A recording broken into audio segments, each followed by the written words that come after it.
Awkward silence, awkward silence, awkward silence, and... What's up, everybody? This is Janky Smooth with Janky Smooth Sessions. I'm here with the side eyes. Janky Smooth Sessions!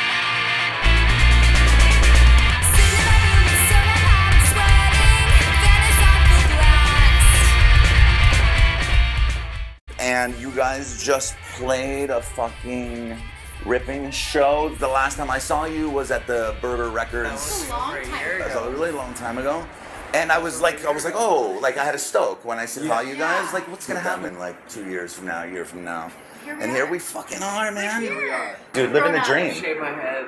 Living the dream. I think I'm pretty much the same since last year. This was Sam's first show with the side eyes. First show, and he killed it. You know, no, he fucking killed it, dude. Sorry. When you have everyone's tight and like all the screws are tight. Yeah.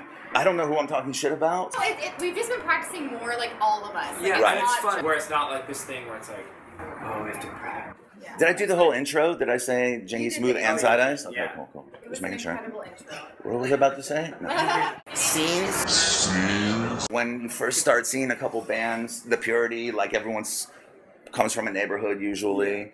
There's like a community, right? What do you think it is about Orange County that continuously produces generation after generation? Like little DIY I things. think it's the perfect, I'm gonna say, just atmosphere for it. Because Orange County and Los Angeles, but part of the punk scene, I think, always starts in the house, and your parents have the money to like, oh, I can get you this instrument. It's like, eventually you're gonna get pissed at them, even if you're in a first world issue. When you're pissed, and when you have like a house with a garage in it, and right. you play fast, you're gonna play. I think that's because me Suburbia. and Chris, we grew up in suburbia, New Jersey. We were Right. East Coast Oh, kids. word. And then we moved out to Orange County, and it's like, oh, all these skate parks, the beach. Oh, all the bands are from here too. It's like, fuck yeah, let's do that. Let's literally do that. I'm not from there. Like I'm from Los Angeles, and it's Right. very organic. Like it's just like a really fun like house show scene and everything that we got really wrapped up in, and it was super cool for us. Super cool for me, somebody who I'd never experienced that before. So we started like 2 years ago. You guys have always been playing together, and Yeah, me and Chris have played our whole lives. yeah. Because when I got a guitar, Chris was like, I want a guitar. Our grandma both bought us guitars for our birthdays, like in that same year. I don't know what year it was. Mine was 2004. Yeah, I probably got it a year later than 2005. We're on vacation over here with the Knott's Berry Farm, like, and then I won a bass, like from some Some rigged shooting game. thing that like you don't win. And we had And to then the shoot guy was with like, that. oh, fuck, okay, like you got a bass, and then I regret selling it. It was like the zebra printed bass. You still regret it. I still Yeah, regret it. we have photos of it, but we played like our first technical show, I guess, in front of people together. The party. At Oh yeah, our randomly house. at my grandma's funeral was one of me and Chris's first shows. Yeah, All the cousins made this super band. At your grandma's funeral? We Yeah. were the only ones who know how to play like an instrument. That's the name of an album, dude. I know. At my grandma's funeral. Yeah, yeah. Literally, and we played song, like at least. AC/DC songs because that's all we knew, and we didn't even realize at the time we're playing like Highway to Hell. Like my grandma just passed away, but it's like it's What? funny. Wait, are you serious? Yeah. You actually played that We're song? just like, Yeah. How old? So amazing. I was. You were probably 14 or 15. Yeah, 14. What about you, Sam? Good segue, dude. You're like mind meld. You grew up in Orange County, right? Partially. I grew up in Anaheim until I was 12, and then I moved to the Inland Empire and back in Orange Oh, word. I lived in Santa Ana. I lived in Anaheim again for like 6 months when I was 18, because I worked at Disneyland. Disney punks, I call the kids who work at it. love Disneyland. How did that warp your sense of the happiest place on earth? Oh, it didn't. It's great. I love it. Nice. I love It Disneyland. You're just not made you happier. corrupted. I was with my friends, because I did Chris Devine, so I could walk around and talk to people all day. Oh, yeah. I could meet random cool strangers. Right. There were feral cats that were like real nice that you could pet.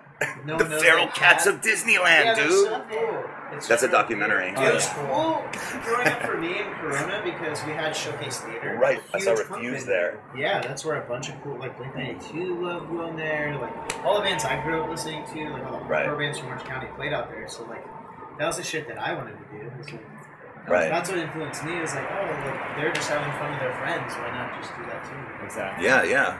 It's almost like this communal thing because we're in such a disjointed world with the internet and Facebook on your phone and shit like that. That to be able to get that sort of physical touch from Camaraderie. people. I just go for the exercise. Oh, you go to a The pig. beach. Yeah, when she's shaking her head, I just nailed it. More of a swimming Some exercise. hardcore shows are A fucking swim. scary. But I broke my arm at the first show I ever went to. I saw Trash Talk for $1 a couple weeks. That's Thought I broke incredible. my jaw. There's so many changes in the scene. But it happens though. Totally.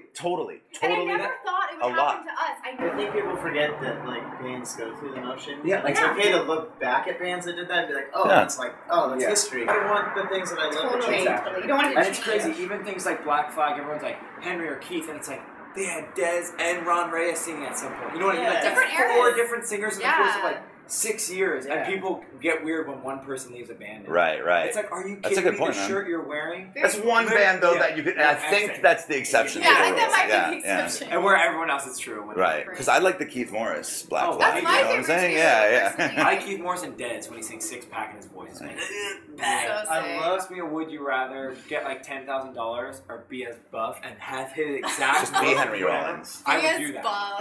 Yeah. Like his neck is Henry How many Rollins is dollars? Such a good $10,000. So $10,000 or have his exact stature and just like What about $5 $5 million? $5 million. I'll take them. Okay, cool. Yeah, just Are you checking. sure? $5 million. I'll take it. $5 $5 $5 million. I know, for I could sure, buy right? really good steroids, and 6 months later, I'm just there. True. I read your interview with Keith Morris. It was really good. I Oh, read thanks, the man. whole thing, and I could not get away from it. Oh, you read the whole. That thing is No, long as I know. fuck. Yeah, I read. No, seriously, because I had just finished this book, and So it's perfect timing. Yeah. Right. So I gotta read this. It is fucking good. I need to read it. He's like, out of all the guys that now they're doing it. It's like you want to get a paycheck. It's he's still that guy. He's the still best. like the guy. I mean, I didn't know him when he was younger, but like he's a little off, but in a good way. I You know. know? Sickest way. He's a genius. He never kind of Like my favorite tangent I think he went on was we saw him backstage at some show. We walked in, he's like, the best band of all time. And we're like, who? He's like, no doubt. Really? He's like, they are the best band of all time. Well, it tripped me out when he said that his Black Flag was basically formed at a Journey show. Yeah. Because Journey was really dope back then, and there was they were still like prog rock. Yeah. And him and Greg Gann went to a show, and it was like on after that. He said then they went into a room and they look at this guy, Michael Haight. Michael Haight. Shout out Michael Haight. I don't think like punk rock is as outcast as it used to be. Yeah, it's But it's one of those things that kids that are in it all still have, for the most part, have the same mentality. Like, you might be a normal kid, but it's like at home you're fucking putting that in. You're like, I'm about to have. I back it. Scenes go through waves and They do. changes, and they grow into different things. And just because it was one thing before, like what I knew growing up, doesn't mean it's gonna be that now. Like people change. But now though, like you can't really say that. No, dude, Everyone likes it's beautiful. everything. Yeah, it's incredible. Yeah. I love it. I love a mix. Oh, I love a mix. How old are all you guys? I'm 24. I'll be 24. 20. 22. 22. And I was watching the show, and I was watching thinking about the two generations. When it comes to music and you find like your connection with a scene, then you also come from an influence of another scene. What was like your parents' influence? As you said, hey, I want to start a band. Was it happening organically? Were they like, it was more secret and you're rebellious? Like they definitely tried to brainwash me when I was a kid. And my dad always would like secretly upload stuff onto my iTunes, like music he liked. Nice. And he was like completely influential to me, and my mom as well. Right. And I was super like reluctant for a really long time because I would get so much pressure like from all these people at shows like this. Like I'd go see my dad and they'd be like, "When are you gonna start a band?" And I'd be like, I was like a teenager, I didn't want to like deal with that. Like, Right. yeah, I was like, never, never. And That's then, so funny. That's a new rebellion. Yeah, no, I was being like rebellious against something I knew deep down I really wanted to do. Right, interesting. And then I played with Redd Kross one time, like we sang a song, and then I met Kevin. And we did you get a started feeling when you were on Yeah. stage, Oh and my then God, like I you were was kind of I like need to do this. full Here, circle in on the the recording? Epiplex. Yeah. And that was in like 2012 or When something. you did Don't Talk to Me, and then you guys did the In the Red Records Yeah. thing, and that was fucking amazing. That sounded great. And that was sure everyone was excited, like what's gonna happen. I mean, does it get to times where you're like, do you always love like, and this question to everybody, do you always love like having that sort of legacy to be behind you, or? I'm proud of it. Right. I stand behind it. I don't care what anybody says. Like Sometimes we'll encounter people who are like, "Oh, you guys like got this because of that," and it's like, "No, we didn't. We worked Like, really fucking We got hard." 2 people at this show tonight for us because of that. Like, thank you. Like, No, it's like honestly, I don't give a shit what anybody says. I stand behind it. I'm proud of it. People weirdly want me to be like really super like secretive and humble about it, and it's like, no. I think it's She thinks she's hot shit. Yeah, everybody's like, what is yeah. she fucking doing? It's like, I don't care. I love it. I'm doing what I want. I'm playing music I want with people I want to play with, and that's all that matters. Right. And I have a fucking cool ass family. How about you guys? Do you guys ever get sick of the no? Or you guys? I've never gotten shit for it. At least not to my face. Right.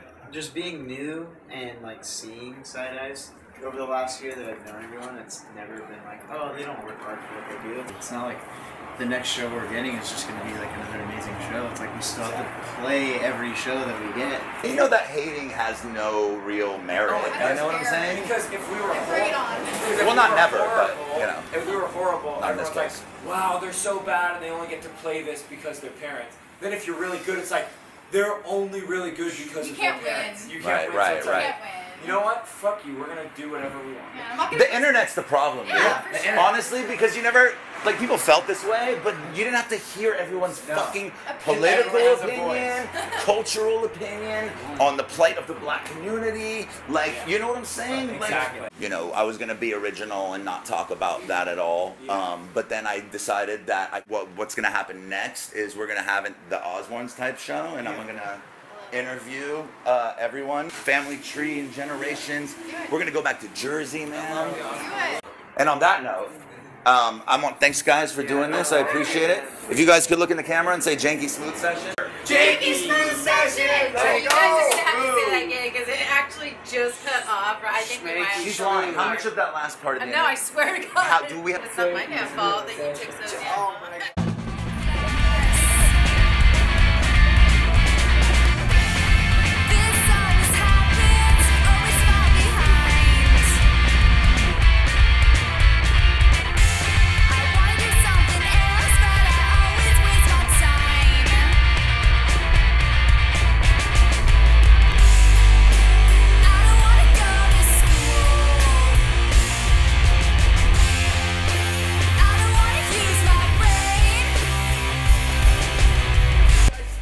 Gave you hugs more? Yeah. Probably. So, you know, like maybe have